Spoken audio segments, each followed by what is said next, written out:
Alright, you guys, I'm back. So basically been on a little hiatus from making videos. Basically my GoPro decided to burn up and fry out and crap out on me, so I haven't had a GoPro for about a couple weeks now. And also, if you look behind me, yep, right there, I got all my tackle, everything, so that means it's not in the boat. It means my boat's not here. I got my boat in the shop. I'm about to be heading up to Lake Oneida for the Open, and I was just trying to get things squared away. I had some leaking going on my trim, so I'm getting that fixed and some other things checked out before I head up to Oneida. Anyways, so I wanted to kind of go over a couple baits. Well, not a couple baits. Well, it's 3 baits, but they're all the same bait on what I've been doing this spring through the summer, catching a lot of fish on. And basically, no secret. I mean, to most, it's going to be chartreuse, blackback, the 1.5 Strike King. And basically, I've been throwing this all spring and summer just around all different types of cover, cypress trees, throwing around knees, around docks, any type of structure, laydowns, things like that. And it's been catching me a lot of fish. But I really wanted to go over the rod setup. I think that is the most important part to this technique, hands down, without a doubt. It's having the right setup for the application that you're going to be trying to do. So I went out and I didn't have any smaller, shorter rods, and so I'd been thinking about it for a couple months, and I was like, I really need to get a 6'6" medium rod for my crankbaits, because I just feel when I'm throwing that 1.5 on, say, like a 7-foot, medium heavy. I do have a 7-foot medium with a fast tip.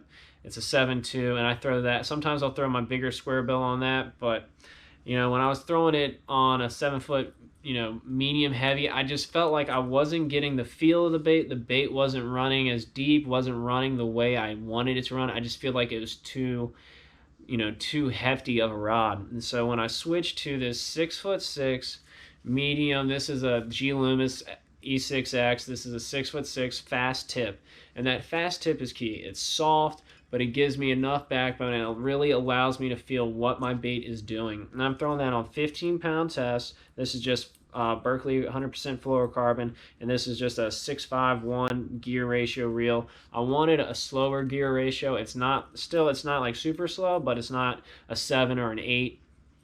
And basically having that slower gear ratio allows me to, I like to, when I'm fishing a crankbait, I like to be winding. So, it allows me to wind, it helps me slow down, and it helps me come through the obstacles, allows me to come through cover better around trees, cypress knees, around dock pilings, through laydowns. It gives me the feel of knowing what I'm bumping into, when I'm about to get snagged. You will eventually, the more you do it, the more you will learn what you're feeling and what your bait is about to do. I can tell when I'm about to get hung up, like say around cypress knees. I can tell when I'm about to get hung up, or if I'm in a laydown, I can tell when I'm going to get hung up.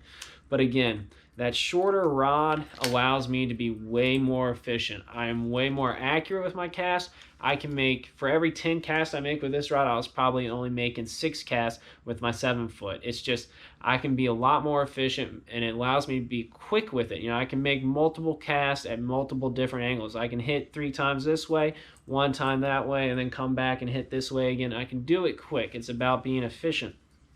And I notice I'm more accurate, and with that tip, it allows me to get under docks, around trees, under branches, around laydowns, and really, I mean, if I got a foot of water clearance, on a dock, I can slide this crankbait up under there with this rod. With a 7-foot, it wasn't as accurate, and having a shorter rod and close distance, close quarters allows me to be more accurate. And also, throwing, I switched the hooks out. These are Gamakatsus. These are, I believe, size 2. I've been throwing mustads as well. I've been playing around with hooks, EWG, etc., trying to figure out what's the best route to go. So if you guys have any ideas or want to leave some comments below, see how sticky those are. But anyways, so if you guys have any ideas or anything that you use, what type of hooks, whether you use EWG, your reasonings, please leave a comment below. Let me know what kind of hooks you use, what you prefer, reasons why. I think it'd be great. It'll help me out too, just because I'm playing around with multiple different hooks as well. So I'm trying to figure out how to get my arsenal, you know, you want everything to be set up perfect, because 1 fish, 1 ounce all makes a difference in a lot of tournaments. But again, having that on 15-pound test, that allows me to get to the depth I want. Most of the time I am fishing the 1.5. I'm throwing that between 1 to, I could say 4 feet, but 4 feet starting to cut it close. I mean, if I'm making longer casts, yes, I'll get down deep, but usually once I get to about 4 feet or so, I'm looking to be throwing the 2.5. I'll throw the 2.5 a lot as well. I throw that on the 7-foot rod just because it's a bigger, heftier bait. I'll throw that, and a lot of times when that 1.5 is not getting down deep enough and I feel like I'm not missing fish, but I'm going over fish that I should be catching, I'll switch to a 2.5, and sometimes I'll make 3 casts to a spot with the 1.5 and make another, pick up the 2.5 and make a cast, and next thing you know I catch a 3-pounder just because I got a little deeper in an area where I needed a little more depth. Now another bait that a lot of people probably don't throw, or don't throw a lot just because it's big, is the 4.0. I throw that 4.0 a lot of times.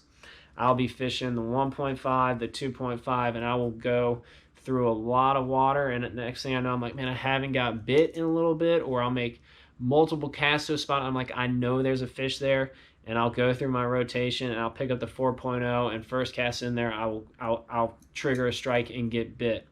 So usually if I got the 1.5 tied on, then I'll have the 2.5 as well and the 4.0. I'll have all 3 of these rods on my deck if it's just going to be a day where I know they're on the crankbait and I know I'm going to get bit.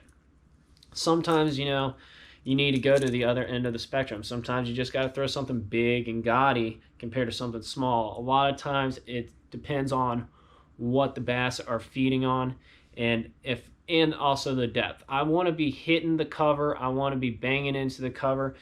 You hear people say it all the time. You'd be amazed how weedless these things are. They are very weedless. A lot of times, you know, for example, at the end of the day in a tournament, I'm running and gunning, I'm making casts, and everyone knows at the end of the tournament, they don't last 10 minutes. They don't care if they're going to break off their lure. They're going to cast it in the nastiest stuff and try to get hung up with it. Like if I get hung up, they snap it, break it, they don't have time. I've been the same way, and I've casted in the nastiest of stuff, cranking it through as hard as I can, just trying to trigger a strike, catch a fish. I was like, I don't care if I get humped. Next thing you know, I'm banging through all this laydown, and boom, I catch a fish, call out another fish in the last, 5 minutes. So the more you play around with it, the more you fish with it, the more you'll learn what you're feeling for when you're fishing it. You'll know when you're about to get hung up and when to stop it and let it float and raise and then continue on. A lot of tricks and tips to, keeping these baits out of the wood or out of the cover and stuff. And I love fishing them around grass. Snapping them out of grass, is a good way to get bit. It triggers a lot of strikes. But again, go out, give it a try, mess around with them. Don't be afraid to cast in and get hung up. Fish it a lot. You'll catch a lot of fish. You'll learn a lot of tips and tricks. I can tell people a lot of little tips and tricks, but really until you go out there and do it, you won't really know. It's just something you got to put time in doing, and you'll start learning what you're feeling for and things like that. So again, this summer, this springtime, this 1.5 square bill, my go-to crankbaits. I love them. Get out there, give them a try. Try to get the right setup. I'm telling you guys, that is 80. I wanted to say 90, but that is basically, I'll go with 80. That is 80% of throwing a square bill, especially a 1.5. It's just a smaller bait. Other people may throw it on a 7-foot rod, medium heavy with 15-pound test. I just don't like, for me, I just don't like the way I don't think the bait runs correctly. It runs a lot better with a softer rod, so if you can get a medium.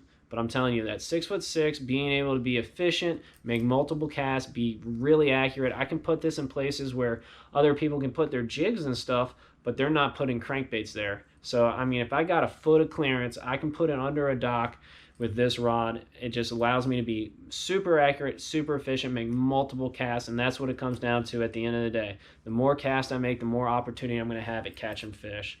So, again, guys, thank you for the video. Please leave your comments below, especially about the hooks. I am interested in you know, your guys' reasonings between using maybe an EWG, a rounded hook, what brand, etc. Because again, I am trying to work out and figure out what hooks I do like the best. So again, leave that in the comments, hit the like button, I'll see you guys for the next time.